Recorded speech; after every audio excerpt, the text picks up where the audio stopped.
देखिए, मैं तो मोटे तौर पे जान रहा हूं कि ये सरकार झूठ और फर्जीवाड़े की सरकार है।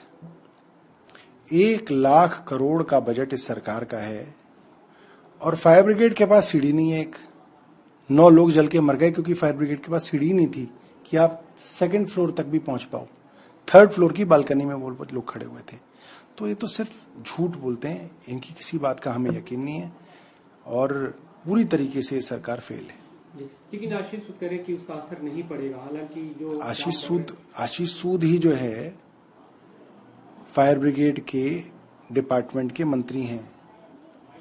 आशीष सूद ने ही कहा था पिछले साल अप्रैल में कि हमने ऑटोमेटेड और पता नहीं क्या क्या फायर ब्रिगेड खरीद ली और हम ये कर देंगे, हम वो कर देंगे। रेखा गुप्ता जी के साथ खूब वीडियो पिछले साल 2025 अप्रैल की हैं, मगर जब जरूरत पड़ी तो फायर ब्रिगेड के पास सीढ़ियां नहीं थी।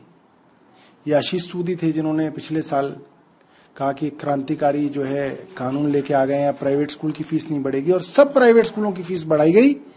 एक स्कूल की फीस ही अब तक वापस नहीं करा पाए। तो सिर्फ बोलते रहते हैं, पूरे दिन बोलते हैं, काम वाम जीरो।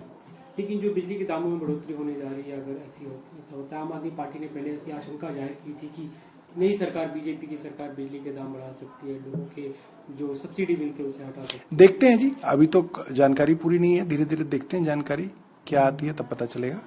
आज से विधानसभा का बजट सत्र शुरू। आम आदमी पार्टी के 4 एमएलए जी ने पिछले सत्र में सस्पेंड किया गया था, इस बार भी उन्हें अनुमति नहीं दी गई अंदर जाने की। देखिए, आम आदमी पार्टी के सबसे वोकल विधायक जो अपनी बात रखते हैं क्योंकि सीनियर हैं, संजीव झा जी हो गए, जर्नैल सिंह हो गए, सोमदत्त भाई हो गए, कुलदीप कुमार हो गए, ये चारों जो है बहुत ही जुझारू और सीनियर विधायकों में से हैं जो आम आदमी पार्टी और दिल्ली की जनता की आवाज विधानसभा में रखते थे।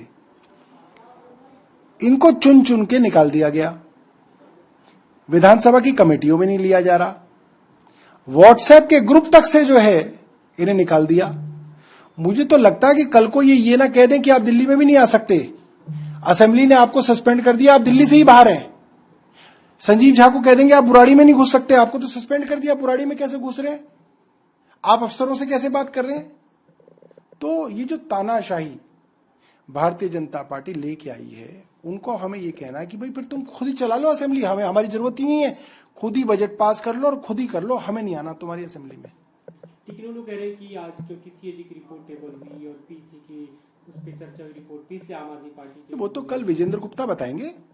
विजेंद्र गुप्ता स्पीकर हैं, स्पीकर के पद पे उन्हें झूठ नहीं बोलना चाहिए। मैं उन्हें चैलेंज कर रहा हूं, कल हमारा विधायक मंडल उनसे मिला और किस बात पे चर्चा की। हमने उनको कहा कि आप हमारे विधायकों का सस्पेंशन वापस लो, वरना हमारे पास और कोई वो नहीं रह जाएगा, हम लोगों को बहिष्कार करेंगे और विजेंद्र गुप्ता के खिलाफ नो कॉन्फिडेंस मोशन लाएंगे। अगर इस तरीके से आप जो है मनमानी करेंगे तो इससे ये स्पष्ट हो जाएगा कि आप जो है बायस्ड हैं, आप न्यूट्रल है ही नहीं। एक स्पीकर को तो अभिभावक की तरह रहना चाहिए। विजेंद्र गुप्ता ही तो थे, आम आदमी पार्टी की सरकार थी तो टेबल के ऊपर कूदते थे, वो क्या मर्यादा सिखा रहे हैं। तो अगर विजेंद्र गुप्ता जी नहीं मानेंगे तो इनके खिलाफ आम आदमी पार्टी के विधायक जो है नो कॉन्फिडेंस मोशन लाएंगे।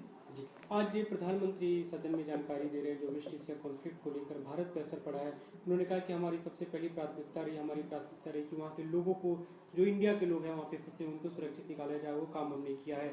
24 घंटे आउटरीच जो इमरजेंसी रूम्स हैं, हेल्पलाइन, वो काम कर रही है, हम लोगों को निकालने में सफल हैं। ऐसा है, प्रधानमंत्री जी जिस काम के लिए ढिंडोरा पीट रहे हैं, ये छोटे से छोटे देश भी कर रहे हैं, इसमें कोई बड़ी चीज नहीं है। छोटे से छोटा देश एयरलाइंस के माध्यम से अपने लोगों को ले आता है। क्या भारत के लोग सबसे पहले निकल पाए?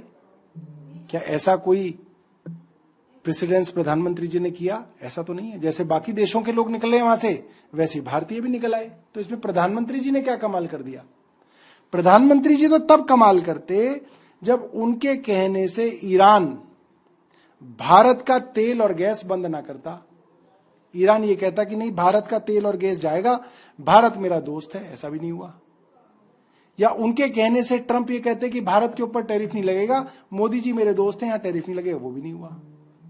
तो दुविधा में दोनों गए, माया मिली ना राम।